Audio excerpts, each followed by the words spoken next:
ছাড়া পুরুষ মানুষের আলাদা কোনো সৌন্দর্য নেই। সে যতই সুদর্শন হোক, যতই উচ্চশিক্ষায় শিক্ষিত হোক, যতই গুণবান হোক, পুরুষের গ্রহণযোগ্যতা মাপা হয় তার টাকায়। পকেটে টাকা না থাকলে তার অদর কদর কেউ করে না।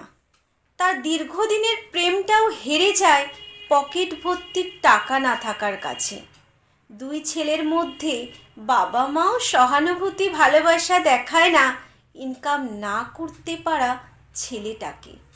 শ্বশুরবাড়িতেও দুই জামাইয়ের মধ্যে ততটা মূল্য পায় না যে জামাইয়ের ইনকাম কম। বন্ধু মহলেও যে বন্ধুটির টাকা নেই তার কোনো খাতিরও নেই। সন্তানের কাছে বাবার রোজগার না থাকলে সে বাবা সবসময় অবহেলার পাত্র। টাকা না থাকলে পুরুষ মানুষকে কেউ কখনোই ভালোবাসেনি, বাঁচতে পারেও না।